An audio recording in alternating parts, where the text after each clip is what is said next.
How do you politely tell someone that's not my job without hurting their feelings or coming off like a jerk? Let's go over this tricky one today. Now, I do have this get brought up pretty frequently, and it's understandable that sometimes when someone knows that you work in one certain field or area or office, it can be easy to just kind of dump all of the related questions on you. And it can also, as the person being asked all these questions, feel a little overwhelming or just plain frustrating to be asked all these questions that are outside of the scope of what you do. Now, this happens to me constantly in home health because I have completely lost track at this point of how many times I have had to explain to somebody that I am not the nurse.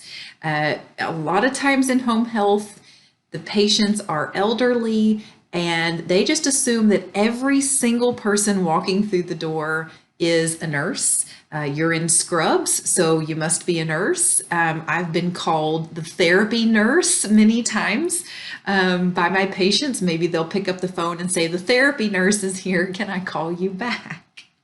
So having to explain what is my job and what is not my job is something I have to do a lot. And here's how I tend to handle it.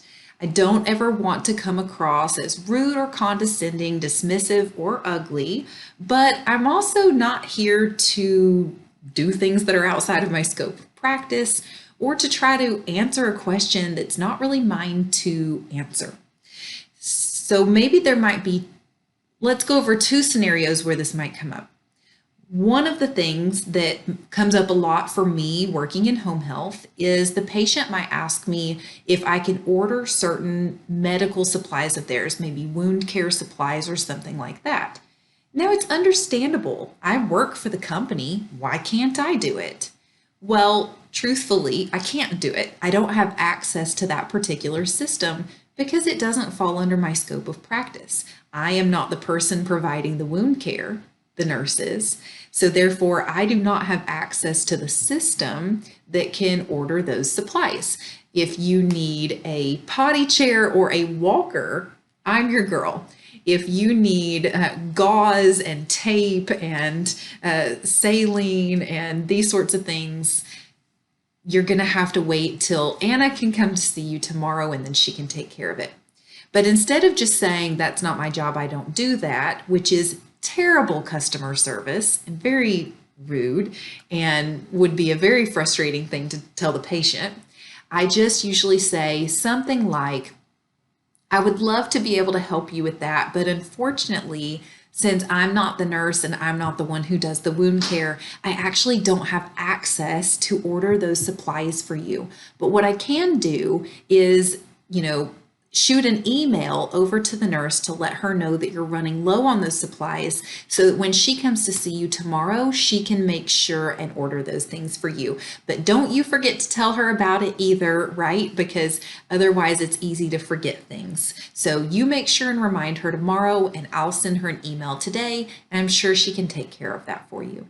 Now, in a pinch, when it's been a very emergent situation, I will call the office because technically my manager can also order those supplies, although she is not supposed to be the first line of people to do that. She's a backup option in an emergency. So I don't want to overburden my manager with that sort of thing when the nurse is coming the next day. So really just saying, I would love to help you, but I don't have access to do that because I'm not the one who does that, is a very nice way of saying that's not my job and I can't help. Another time where this will come up for me very frequently has to do with a patient's medications. So yes, I do have a certain amount of knowledge when it comes to medications. There are certain medications that I am much more familiar with as the physical therapist, such as blood pressure meds, that are going to directly affect my care, and therefore I interact with those meds a lot more, and I'm a lot more familiar with them. There are other medications that are just way outside of my scope of practice that, in my opinion, I have no business educating the patient on those meds when they have a nurse in the home whose job it is to educate them on those meds. They have a professional who is on their plan of care, who it falls squarely under that person's scope of practice to answer these questions and to get clarification from the doctor when necessary and to answer those questions. So I will typically, if a person is asking me, what should I do about this? Or are there foods that I'm not supposed to eat with this? Or, could this medicine be causing this problem? Another reason that I don't feel comfortable answering those questions myself is because it is the nurse's scope of practice to do that. And if I am giving information that is directly conflicting with what the nurse is giving, now the patient can get confused or overwhelmed because they're being given two different answers to the same question, which is not best practice. So what I will often do in that situation is to tell them that I would like to defer those questions to the nurse. So if they're asking me this and that and the other, I might tell them the things that I feel really confident about. Maybe I know that nurse well. I've heard this nurse answer the same question a lot of times. And I might say, I've heard Anna, answer this question for people before. And what I often hear her say is this. However, she is the nurse and this is her scope of practice. And I would feel more comfortable deferring it to her. So I think that that would be a question that would be better left for the nurse. Maybe you could write it down so that when she comes back, you won't forget to ask her about it. And I can even give her a little bit of a heads up that you're wanting to know about that if it's something that's really bothering you. And sometimes they'll say, yeah, if you could, because I'm really worried about it. Or they might say, oh, it's not that big a deal. I'll just remember to ask her when she comes by. So I'm not just going, hey, it's not my job to answer your questions about medicine, right? That would be very dismissive, very rude, very poor customer service, right? But handing them, here is the right person. I don't feel comfortable answering that question because it's not really within my scope of practice. That question is better answered by the nurse because it is her area of expertise. I just checked her calendar and I see that she's going to be here the day after tomorrow. Do you think this question can wait that long, or would you like me to have her call you? Because in my particular area of practice, calling the patients is very common. So that would not be an unusual request for me to call the nurse and say, hey, this patient's super concerned about this. Could you please call them and answer this question? That's very common in the setting that I work in. So I wouldn't do that if I was working in a hospital and calling the nurse at home or something. That wouldn't be appropriate, but in my setting it is. So when you're explaining to someone that's not my job, it's a good idea, in my opinion, that's going to come across well. It's going to keep you in a positive light. It's not coming across like you're not willing to help, but it's coming across as you being very responsible about only working within your area of expertise or only working within your scope of practice or not overstepping the bounds of what someone else should be taken care of, and you don't want to step on their toes. Sometimes I'll say that. Sometimes a patient is asking me a lot of questions about diet and medicines and mixing medicines and parameters and all this, and I just have to really keep coming back to, I would love to be able to answer that question for you, but I really, really feel that this is more appropriately answered by the nurse. And I don't want to say anything that would go against her recommendations. This is her area of expertise. I really feel like we need to defer all those questions to the nurse, but we can write them down so that you don't forget about them.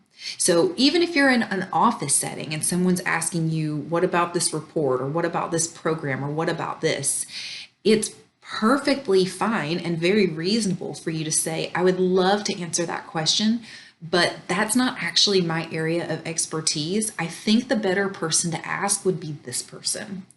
It's not that I'm not willing to help, and let me tell you who would be the better person to ask.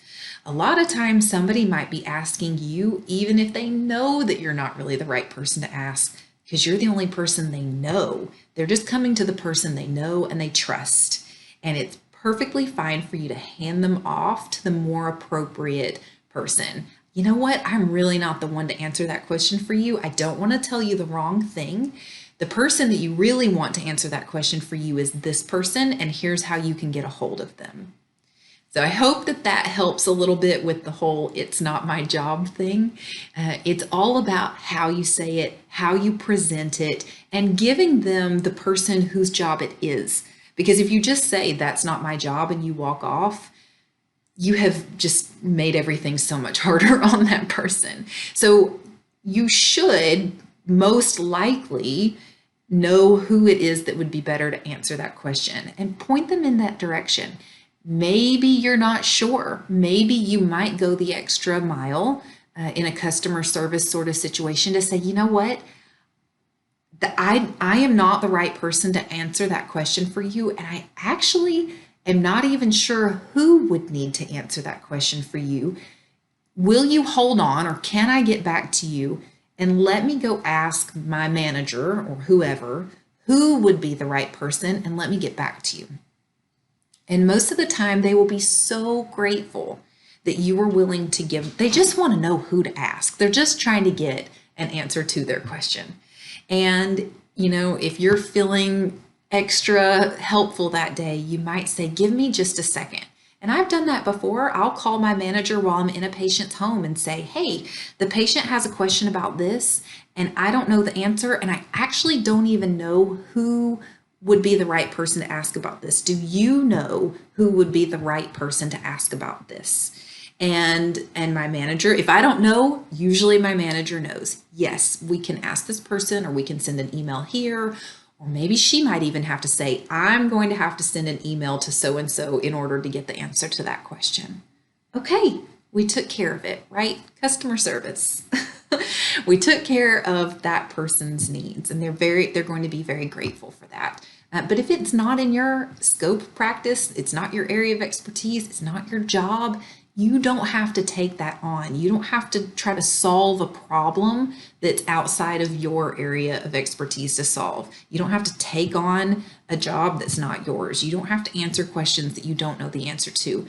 And truthfully, it's very inappropriate for you to do that. It's not appropriate for you to try to answer questions that you don't actually have the answer to. It's not appropriate for you to try to do things that are outside of your job responsibility, because you could be making it worse for the person whose job it really is. You could be making a mess out of something by trying to help. So it's in your best interest, it's in the person whose job it really is its best interest, and it's in the person who is asking the questions best interest for you to pass that along to the appropriate person. Your only job is to identify who that is and let them know, I'm sorry I can't help you with that, but here's who can, and here's how you can get a hold of them. I hope that this has been helpful to you. Please let me know what you think of this suggestion, or if you have more nuanced problems that come up within this realm that you would like for me to maybe do a follow-up video on. I'd be more than happy to do that for you. This is your conversation expert, Julie, and I am here for you. I will see you next week.